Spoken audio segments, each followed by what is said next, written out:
미국의 물가가 4%대에서 안 떨어진다. 그래서 월가에서는 6월 달에도 금리 인상을 할 수도 있다. 예, 이제 예측하는 목소리도 나오고 있다라고 합니다. 또한 미국이 6월 달에 뭐 한 번 쉬고 그 다음에 또 올리는 그런 모습을 볼 수도 있다라는 이야기도 나옵니다.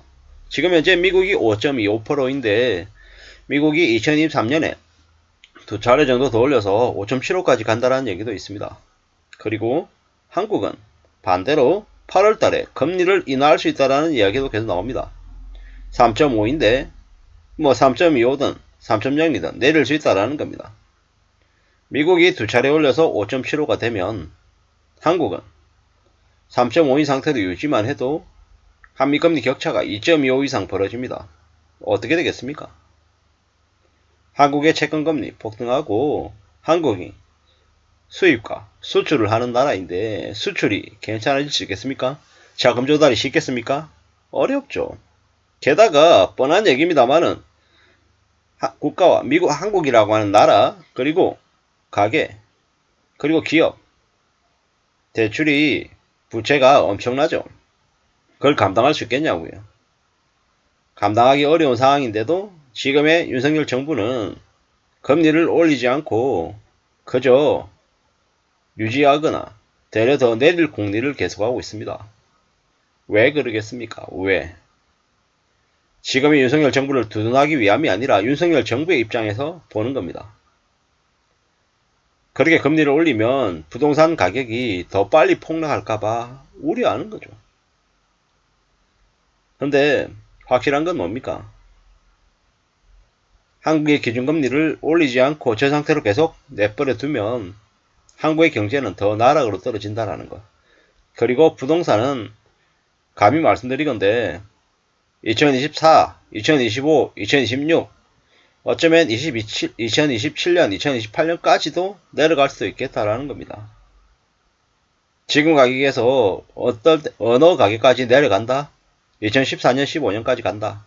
로 감히 보면 맞겠습니다. 2014년, 2015년 가격까지 내려가면 사람들이 어떻게 느낄까요?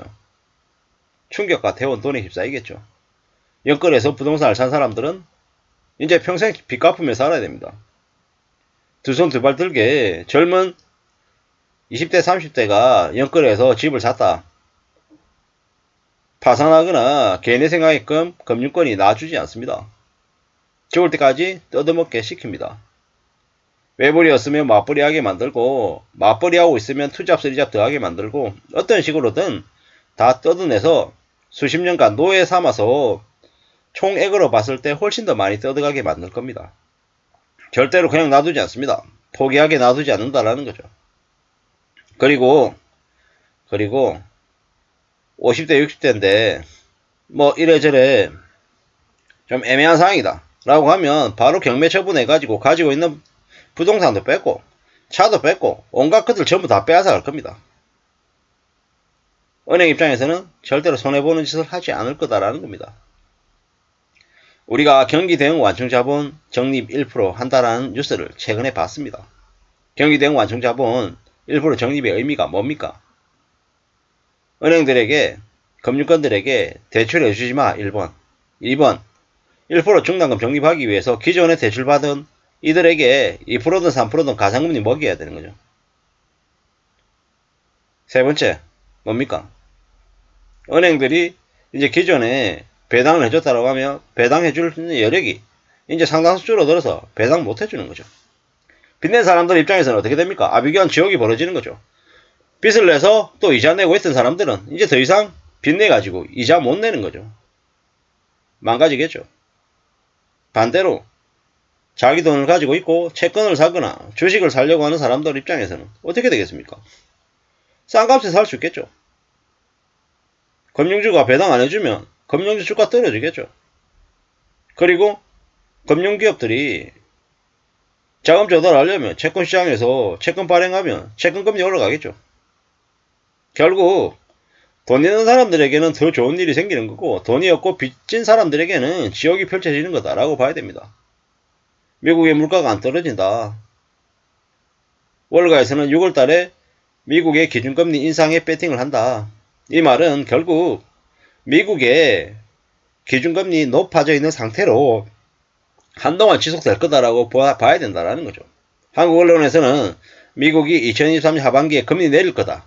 이렇게 기대감에 이제 계속 이제 기사를 내보내는데 그러기 어렵다라는 겁니다. 미국이 기준금리 내리기 어렵다라는 건 한국에 꽤 안 좋은 뉴스인 거고 한국의 경제가 지금도 안 좋은데 앞으로 더 안 좋아질 수 있다라고 해석하면 맞겠다라는 겁니다. 이게 현실입니다. 앞으로 더 정신 차리고 살아야 됩니다. 더 두려워하고 더 겁내면서 살아야 된다는 겁니다. 살아가는 삶이 얼마나 힘들지 잘 생각해야 되는 거죠. 우려스럽고 염려스럽고 많이 걱정이 되죠. 어떻게 살아야겠습니까? 어떻게 지내야겠습니까? 뭐 정신 바짝 차리고 어떻게든 무소비, 뭐 앱테크, 강제저축 뭐든 해야 되죠. 뭐든. 그래야 됩니다. 그거 말고는 살아갈 길이 없습니다. 정말로 우리의 이제 부모 세대, 586 세대들이 이제 젊었을 때 악착같이 살았잖아요. 뭐 안 그런 사람도 있겠지만 정말로 열심히 살았던 사람들이 또 제법 됩니다. 그분들이 이제 지난 80년, 90년, 2020년, 2010년 뭐 한국 경제가 성장하는데 많은 기여를 했잖아요. 근데 그분들이 이제 보여줬던 모습들 중에서 뭐 안 좋은 것들도 있겠지만 좋은 모습들은 이제 흉내내고 배우고 해야죠. 그래야 된다고 생각합니다. 그러면서 삶을 지켜내야죠. 살아가는 삶을 어떻게 모델을 갖춰야 될지 이번 기회에 좀 많이 갖춰야 됩니다. 그래야 삶을 지켜낼 수 있겠죠. 가족들의 삶도 지키고 자기의 삶도 지키는 거. 그게 절대 쉽지 않다라는 거. 우리 명심해야죠. 명심하며 살아야죠. 그러자라는 말씀을 좀 드리고 싶었던 겁니다. 뭐 제가 드리는 말씀이 항상 뭐 뻔하지 뭐 대단한 거 없잖아요. 그렇지만 우리가 살아가는 삶이 원래 대단한 거고 뻔하다라는 거. 근데 그 뻔한 삶을 살아낸다라는 게 정말 쉽지 않다라는 거. 그거 명심하고 지내야 되겠다라는 말씀을 좀 드리고 싶습니다. 아무쪼록 건강해야 되고요. 건강해야 뭘 해도 할 수 있습니다. 지금 처지에 뭐가 좀 일이 잘 안 풀린다. 조금 더 마음을 단단히 먹고 기다려야죠. 때를 기다려야죠. 뭐 내 생각대로 내 삶대로 무조건 다 이루어집니까? 아니잖아요. 어떻게든 좀 다듬어 가야죠. 만들어내야죠. 하다 보면 차근차근 하다 보면 또 괜찮아질 때가 온다. 이렇게 생각하고 삶을 잘 맞이해야 되겠습니다.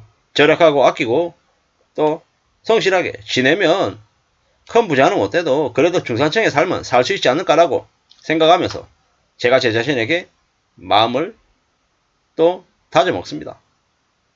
세상 무서운지 알아야 되고 사랑 겁내면서 살라고요. 아무쪼록 그렇게 살았으면 좋겠습니다. 감사합니다.